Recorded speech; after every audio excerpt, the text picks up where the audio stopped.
Oh, well, first of all, Tony is, Tony and I talk to Tony more than I talk to anybody from the cast. I would say Tony and Jim Brooks are my two closest friends by far.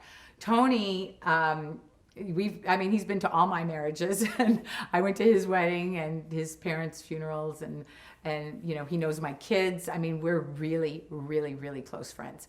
Tony, we used to make a joke that Tony would come in, he would like lift the coffee machine. He would like skate in or ride in on a car. He would lift me up in the air, practically bench press me, or throw me up against a wall and kiss me and rattle the cage and do something else. And Jimmy Burrows would say, "Is Tony in yet?" Because there was just like, he's like the Tasmanian devil. He comes in and he's there. We always called each other the swizzle stick that stirs the drink, because there was always this tremendous energy. He's fantastic, and he's one of the nicest people and so much fun. I just absolutely adore him.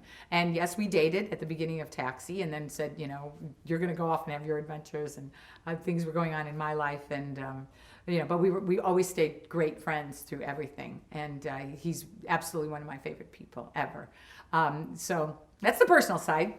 Working with Tony Danza, he was just a really good go-to guy, because he would have these moments where you just thought, wow, this guy's a great actor, and then he would have these crazy funny Tony moments that you thought, oh my gosh, nobody else could play this part but him. They originally wanted Phil Banta.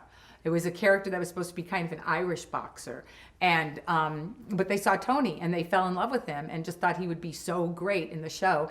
And he was sexy and funny and had this great body, and everything that came out of his mouth about his character. It's like in the very first episode, when we're putting quarters or dimes into this payphone, and it's just going through. He wants to call. He wants number 12.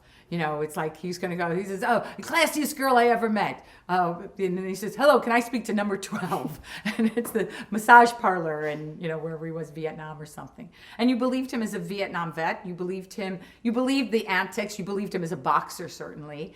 And when we shot the show, the first one was Like Father, Like Daughter, and then it was a Blind Date about Judd, and Suzanne Kent played the part of Angela, who was Jeff Conaway's, Bobby Wheeler's answering machine person. And so they end up going on a date. And then the third one was the great line where Randall Carver's character goes up to this girl, Suzanne, in a bar and says, "Do you want to get married?"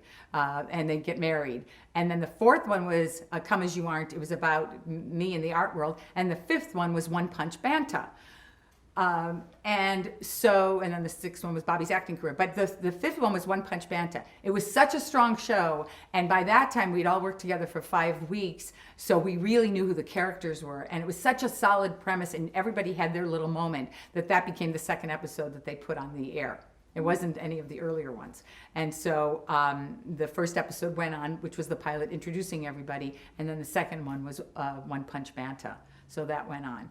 And so, Tony it was great that he was able to be a boxer, because he really was a boxer, and he really pulled all of that off.